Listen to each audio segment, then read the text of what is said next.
Hello everyone, welcome to the logical reasoning session. So today we are going to discuss one very important topic, that is your heterodox heterodox schools in our Indian philosophy. तो थोड़ा सा overall discussion कर लेते हैं। तो हमारे पास जो Indian या फिर आप बोल सकते हैं हिंदू फिलोसफिकल स्कूल्स हैं, जो हिंदू स्कूल्स थे, राइट, फिलोसफिकल स्कूल्स, इसके अंडर हमारे पास दो कैटेगरीज है, that is orthodox and one is your heterodox. ठीक है। तो ये दो कैटेगरीज किस बेसिस पे बनी थी? अगर तो कुछ स्कूल्स ऐसे थे जो कि अगर वो वेद में जो भी बातें कही गई हैं उनको एक्सेप्ट करते हैं कि उनके जो भी थ्योरीज कंसेप्ट थी वो सब सही हैं, तो वो आ जाते हैं Orthodox schools. If you consider about the heterodox, तो ये कुछ अलग ही कैटेगरीज थी। ठीक है।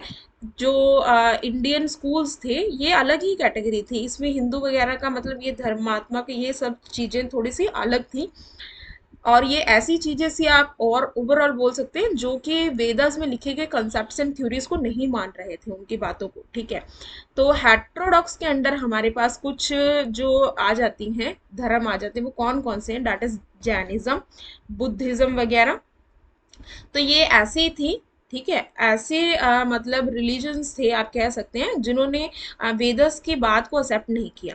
अगर वेदस की बात एक्सेप्ट कर लेते तो इनको बोला जाता ऑर्थोडॉक्स स्कूल्स। ठीक है। ऑर्थोडॉक्स सिस्टम ऑफ फिलोसफी, तो आप यहाँ पे हिंदू वर्ड भी हटा करके हम बोल सकते हैं फिलोसफिकल स्कूल्स को आप दो कैटेगरीज में कैटेगराइज कर सकते हो, ऑर्थोडॉक्स एंड हेट्रोडॉक्स।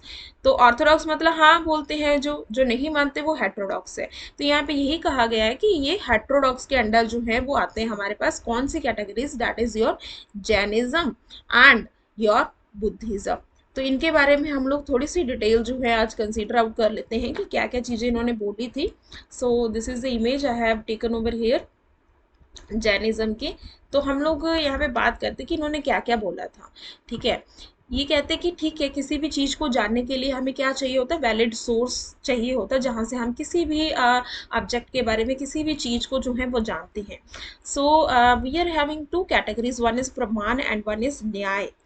अगर किसी चीज को जिस तरह से वो है एज इट इज अगर आप एक्सेप्ट कर लेते हैं उन बातों को, डेट इज योर प्रमाण। मतलब आपके पास प्रमाण होता है, you are having the evidence and you are accepting that particular thing. Nyaya मतलब यहाँ पे क्या है हमारे पास? Knowledge of a thing in its reflection, मतलब आपने अलग अलग तरीके से उसको समझना है, अलग अलग स्टैंड पॉइंट्स पे लेकर के समझना है उस चीज को, तब आप मानोगे। Right. Here you are having partial knowledge of one of the innumerable aspects of thing, that is Nyaya. मतलब आपके पास complete knowledge at the beginning नहीं होती, आपको अलग अलग तरीके से उसको समझना पड़ता है। राइट। तो दोनों ही प्रमाण एंड न्याय जो है वो असेंशियल है किसी भी चीज को फुल एंड कंप्लीट नॉलेज अगर आप किसी चीज के बारे में जानना चाहते हैं तो। देन फर्दर कहते हैं कि जो जैन्स थे, मतलब जैनिज्म कैटेगरी के अंडर जो पीपल थे, वो किसी भी नॉलेज को किस तरह से समझते थे?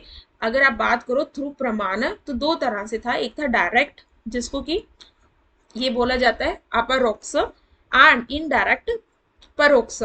ठीक है। तो जो अपरोक्ष है उसको बोलते थे इमीडिएटली अगर आप किसी चीज को जान लें, दैट इज अवधि। तीन कैटेगरीज हैं फर्दर: अवधि, मनय, परय, केवल। तो these three categories we will discuss in the further coming slides. So next is your immediate, परोक्ष। इसके अंदर आ जाता है आपका मति एंड श्रुत। तो अब हम लोग ये तीन कैटेगरी, इमीडिएट वाली और मीडिएट वाली दो कैटेगरी, मतलब इन टोटल ये पांच जो कैटेगरीज है वो अब हम लोग रीड आउट कर लेते हैं नीचे। राइट। अब जैनिज्म में क्या है आपके पास? जैनिज्म में आ जाता है आपके पास फर्स्ट कैटेगरी जो हमने की थी इमीडिएट वाली, जिसके अंदर थी अवधि। अवधि इज योर क्लैरिवोयंस। अब ये क्या वर्ड्स हैं, इन्होंने क्या लिए हुए हैं? ठीक है, ये मैंने नीचे थोड़ा सा कैटेगराइज किया है। देखो, मतलब कुछ ऐसे एक्स्ट्रा ऑर्डिनरी है, आप मतलब कुछ तंत्रियों से कुछ जानने की कोशिश कर रहे हैं, मतलब ह्यूमन जैसे नहीं है, you are beyond that thing. ठीक है। इस तरह से जब आपको एक्स्ट्रा नॉलेज कुछ है, कुछ मेडिटेशन कर रहे हैं, आपकी किसी से बात हो रही है, so if you are having that kind of knowledge, ठीक है, that is considered under the first category, that is अवधि। इस तरह का। अब ये क्या है? मना परया।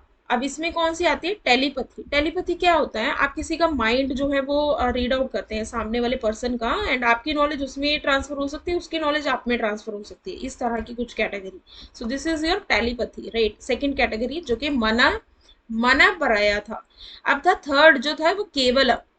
केवल, केवल क्या, omniscience, you know about everything, ठीक है। ओमनी मतलब each and everything you are aware about, ठीक है, वो है केवल। मतलब ये मैंने यहाँ पे इमेज लगाई है, मतलब हर तरह के कैटेगरी के लोग, हर तरह के रिलीजन के लोगों को आप समझ पा रहे हैं, ठीक है, हर तरह के लोगों को आप समझ पा रहे हैं, हर एक चीज, each and everything you are having the knowledge about that thing, ठीक है। तो दैट वुड बी योर केवल इज ओमनी सेंस। ये तीन कैटेगरी हमने यहाँ पे पढ़ ली। नेक्स्ट आता है हमारे पास अवधि एंड मन परय, ठीक है, ये तो इमीडिएट के अंडर थे, ठीक है, ये हमने पहली दो कैटेगरी के बारे में बात करें। कहते हैं लिमिटेड फॉर्म ऑफ नॉलेज, इसमें क्या है, लिमिटेड फॉर्म ऑफ नॉलेज है, बहुत ज्यादा एक्स्ट्रा नॉलेज नहीं है। But if you take about, you are considering about the केवल ओमनी सेंस, ओमनी मतलब सब चीजें, है ना, सब मतलब you are having unlimited knowledge and absolute knowledge over here, so this is your केवल। नेक्स्ट आता है आपके पास मीडिएट नॉलेज। मीडिएट के अंडर हमने दो चीजें पढ़ी हैं ऊपर वाली स्लाइड्स में, टू कैटेगरीज पढ़ी हैं, वन इज योर मति एंड श्रुत, और ये तीन कैटेगरीज किसके अंडर थे हमारे पास, indirect, that is your immediate, ठीक है, ये इमीडिएट के अंडर थी हमारे पास, इमीडिएट के अंदर, ठीक है, ठीक है, ये डायरेक्ट है हमारे पास। इमीडिएट वाले कौन से हमारे पास, बिल्कुल डायरेक्ट हैं। जो मीडिएटेड है किसी के थ्रू हैं, that is your indirect. Please clarify this, direct and indirect, ठीक है। चलते हैं हम लोग मति एंड श्रुत की तरफ। सो व्हाट इज मति, मति means the brain, the brain मति, ठीक है, it includes both perceptual, your perception based knowledge and your inferential knowledge, आपका perception, your view point also and your understanding point also about something, that is your मति। If you take about the श्रुत जनना, it means the knowledge derived from authority, मतलब किसी की कही बातों पे आप बिल्कुल विश्वास कर लेते हैं, दैट इज योर श्रुत जना, जनना, उस तरह की नॉलेज, मतलब किसी बुक्स में कुछ लिखा गया था, या आपके गुरुओं ने कुछ कहा है, आपके संत ने कुछ कहा है, एंड आपने वो चीज मान ली, and that kind of knowledge if you are gaining, that is your श्रुत जनना। डन हो गया यहाँ तक। सो नेक्स्ट आता है हमारे पास, if you consider about the perceptual knowledge, कहता है it is ordinarily called the immediate, immediate बोल दिया जाता है उसको, ठीक है। तो ये आपने बिल्कुल एक पैराग्राफ जो है रीड आउट कर लेना है। ओवरऑल बताया गया है कि जो प्योर परसेप्शन होती है वो हमारे सेंस ऑर्गन्स के द्वारा होती है। It can not rank the title of knowledge, बस आपको एक मीनिंग मिल जाता है, ठीक है, एक चीज के बारे में आप समझ लेते हैं आपके सेंस ऑर्गन्स के द्वारा। तो ये तीन चीजें हमें क्लियर हैं। नेक्स्ट आता है हमारे पास परसेप्चुअल नॉलेज को कहते हैं अब mediate, therefore regarded as mediate, mediate कहा जाता है क्योंकि आप किसी चीज को यूज करके गेन कर रहे हैं नॉलेज, योर मति श्रुत, ठीक है, किसी के द्वारा या फिर अपने ब्रेन के द्वारा। तो कहते हैं कि जैन एपिस्टेमोलॉजी, एपिस्टेमोलॉजी ये क्या होता है हमारे पास, नॉलेज, ठीक है। अब मीडिएटेड कर रहे हैं, this is your indirect knowledge ना। कहते हैं पांच तरह की है यहाँ पे हमारे पास, कैसे, वन इज योर स्मृति, स्मृति वैलिड नॉलेज, वैलिड नॉलेज को स्मृति कहा गया है। If you are able to recognise something, that is your प्रत्यभिंजना। Next, if you are able to apply some logic on something, ठीक है, दैट इज योर तर्क, इंपॉर्टेंट है ये तर्क। नेक्स्ट, जब आप इन्फर कर लेते हैं, दैट इज अनुमान। आगम मतलब वर्ड्स ऑफ रिलायबल पीपल, किसी अथोराइज पर्सन की बातों पर अगर आप विश्वास कर लेते हैं, दैट इज योर अगमा, right. So these are some 5 categories, आपको नेम्स भी जो हैं वो लर्न रखने पड़ेंगे। नेक्स्ट कहते हैं कि न्यायवाद क्या होता है। अब न्यायवाद कहता है कि हमारे पास दो चीजें, एक तो न्यायवाद है, सबसे पहले इसको समझते हैं कि क्या होता है। कहता है कि किसी भी चीज को समझने का आपका स्टैंड पॉइंट, ठीक है, जिससे आप एक लाइन बना लें, एक छोटी सी चीज के बारे में एक सेंटेंस बना लें और उसको समझ लें, दैट इज योर न्यायवाद। डन। अब नेक्स्ट एक चीज हमारे पास पार्शियल नॉलेज, जब हमारे पास किसी चीज के बारे में बस पार्शियल नॉलेज होती है, then you have to like, आपको डिटेल समझनी पड़ती है उसके बाद later on, that is your नया। ये आपने ऊपर भी किया है, नया, that is your partial knowledge of the innumerable aspects of thing, so this is partial knowledge. अब नेक्स्ट हमारे पास एक और चीज है यहाँ पे, सैयदवाद या फिर सप्तभंगी। सप्तभंगी नाम दिया गया है नए। कहता अगेन एक इंपॉर्टेंट पार्ट है यहाँ पे जैन लॉजिक में। इसके अकॉर्डिंग क्या होता है, we can know some aspects of reality. ठीक है, हमें कुछ सच्चाई के बारे में पता लगती है किसी चीज के बारे में, and so all over judgements are relative. तो हमने जितना भी जज किया होता है उस चीज के बारे में हम रिलेट कर पाते हैं, थ्योरी को एक कंसेप्ट बना पाते हैं। ठीक है, so it is a theory of relativity of knowledge. जब आप एक के साथ एक लिंक करके चेन बना करके चीजों को समझना शुरू कर देंगे, अपनी रियल लाइफ से कनेक्ट करना शुरू कर देंगे, दैट इज योर सैयदवादा, सप्तभंगी। राइट। तो नेक्स्ट आता है हमारे पास बुद्धिज्म। इतनी देर हमने डिटेल्स की थी जैनिज्म के बारे में। Right, next we have to consider about the Buddhism. अब बुद्धिज्म में हमारे पास क्या आता है, फर्स्ट इज योगकारा, माध्यमिका, सौत्रांतिका। ये तीन हमारे पास कैटेगरीज हैं।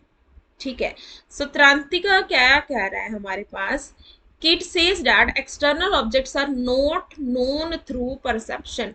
कहता है अगर आपने बहुत बाहर की कोई चीज के बारे में नॉलेज गेन करना है, ऐसी चीज जिसके बारे में आप नहीं जानते, तो आप अपना परसेप्शन नहीं लगा पाएंगे। जिसके बारे में आपको पता ही नहीं है तो आप अपना स्टैंड पॉइंट या व्यू पॉइंट कैसे दे पाएंगे किसी चीज के बारे में, दैट इज नॉट पॉसिबल। तो अकॉर्डिंग टू वेबसिका, वैभाषिका, ठीक है, तो उनके अकॉर्डिंग, तो ये भी इनके अकॉर्डिंग ही दिया था।